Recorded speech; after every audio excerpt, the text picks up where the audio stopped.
소개팅 자리 혹은 새로 들어온 신입사원과의 첫 점심 식사. 어색한 공기를 깨기 위해 당신이 던지는 첫 번째 질문은 무엇인가요? 90% 이상의 확률로 MBTI가 어떻게 되세요? 일 겁니다. 상대가 저는 ENFP예요 라고 대답하는 순간 당신의 뇌는 즉시 안도의 한숨을 내쉽니다. 아, 밝은 사람이겠구나. 나랑은 잘 맞겠네? 혹은 좀 시끄럽겠는데 적당히 거리를 둬야지. 그런데 말입니다. 여러분은 정말 그 사람이 궁금해서 묻는 걸까요? 아니면 그 사람을 알아가는 과정이 귀찮고 두려워서 미리 결론부터 내리고 싶은 걸까요? 냉정하게 말씀드리죠. 당신이 MBTI를 묻는 건 상대에 대한 관심이 아니라 사실 당신의 겁 때문입니다. 낯선 타인이 내 삶에 침범했을 때 발생할 리스크를 0%로 줄이고 싶은 지독하게 이기적인 심리적 가성비의 산물이라는 뜻입니다. 오늘 저는 우리가 왜 이토록 라벨링에 미쳐 있는지, 진화심리학과 사회심리학의 렌즈로 그 추악하고도 처절한 생존 본능을 해부해 보겠습니다. 끝까지 보시면 당신이 왜 그동안 인간관계에서 그토록 피로감을 느꼈는지 그 근본적인 원인을 찾게 될 겁니다. 한국은 전 세계에서 손꼽히는 초저신뢰의 사회입니다. 타인을 믿어도 된다고 생각하는 비율이 OECD 국가 중 최하위권이죠. 이런 환경에서 뇌는 생존을 위해 극단적인 선택을 합니다. 바로 불확실성 회피 성향의 극대화입니다. 심리학자 헤이르트 호프스테더에 따르면 한국인은 모호한 상황을 견디는 힘이 매우 약합니다. 상대가 어떤 사람인지 모르는 상태로 대화를 지속하는 건 우리 뇌에게는 안전장치 없는 번지점프와 같습니다. 이때 등장한 MBTI는 최고의 필터가 됩니다. 복잡한 인간이라는 우주를 단 4글자로 압축해주니까요. 이건 진화심리학적으로 내 집단 편향과 연결됩니다. 원시시대의 숲속에서 마주친 생명체가 나를 잡아먹을 포식자인지 함께 사냥할 동료인지를 3초 안에 판별하지 못하면 죽음뿐이었습니다. 현대 한국인에게 MBTI는 이 적군과 아군 판별기의 변종입니다. 나랑 같은 유형이네? 아군이다. 나랑 상극이네? 일단 경계하자.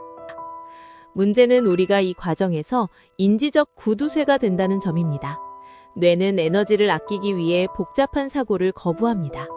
상대의 눈빛, 말투, 그 뒤에 숨겨진 서사를 읽어내기보다 MBTI라는 정답지를 보고 채점해버리는 게 훨씬 편하거든요. 여러분의 지능이 낮아서가 아닙니다. 이 사회가 너무나 불투명하기 때문에 뇌가 생존을 위해 스스로 눈을 감아버리는 전략을 택한 겁니다. 하지만 여기서 정말 소름 돋는 지점이 나옵니다. 여러분이 상대를 MBTI로 필터링하는 순간 정작 당신은 상대에게 가짜 나를 보여주게 된다는 사실입니다. 저는 아이라서 낯을 가려요 라고 말하는 순간 당신의 뇌는 그 문장에 갇힙니다. 원래는 용기 내어 말할 수 있는 상황에서도 나는 아이니까 라며 입을 닫아버리죠. 심리학에서는 이를 낙인 효과라고 부릅니다. 상대를 이해하기 위해 도입한 도구가 오히려 상대와 나 사이의 진짜 연결을 방해하는 벽이 되어버린 겁니다. 그런데 여기서 정말 위험한 건 따로 있습니다. MBTI 과몰입은 사실 공감 능력의 거세를 불러옵니다. 공감이란 타인의 고통과 기쁨을 나의 것으로 느끼는 고차원적인 인지 활동입니다.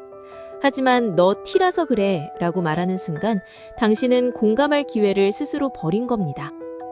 분석은 공감이 아닙니다. 분석은 대상을 물건처럼 다루는 것이고 공감은 대상을 인격으로 대우하는 것입니다. 이제 우리는 이 라벨링의 감옥에서 걸어 나와야 합니다. 당신의 대화가 풍요로워지기 위한 3가지 심리 치트키를 공개합니다. 첫째, 왜 대신 어떻게를 물으십시오. MBTI가 뭐예요? 는 당신은 어떤 박스 안에 들어있나요? 라는 질문입니다. 대신 요즘 당신을 가장 즐겁게 만드는 건 어떤 건가요? 라고 물으십시오. 4글자의 유형이 아니라 그 사람의 맥락이 보이기 시작할 겁니다.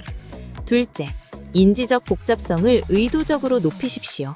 뇌가 저 사람은 성격이 급해 라고 단정 지으려 할 때 아니야, 지금 상황이 저 사람을 급하게 만들었을 수도 있어 라고 반문을 던지십시오.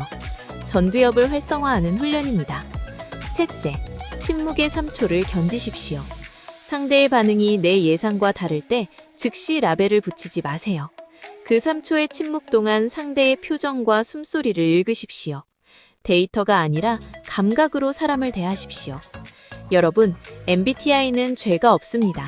죄가 있다면 타인을 깊이 있게 들여다볼 여유를 잃어버린 우리의 각박한 삶에 있겠죠.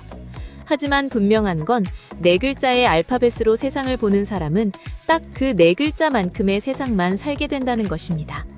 혈액형과 MBTI라는 안전한 필터 뒤에 숨지 마십시오.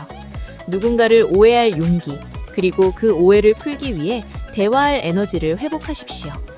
이 영상을 보고 난 후 다음 대화에서는 MBTI 질문을 딱 한 번만 참아보세요. 대신 상대의 눈을 1초 더 바라보십시오. 그때 비로소 당신은 16가지 유형 중 하나가 아닌 세상에 단 하나뿐인 진짜 누군가를 만나게 될 겁니다. 오늘 당장 누군가에게 MBTI 대신 이렇게 물어보세요. 요즘 당신의 마음은 어떤 색인가요? 라고요. 여러분의 관계가 유형이 아닌 영혼으로 이어지길 응원합니다.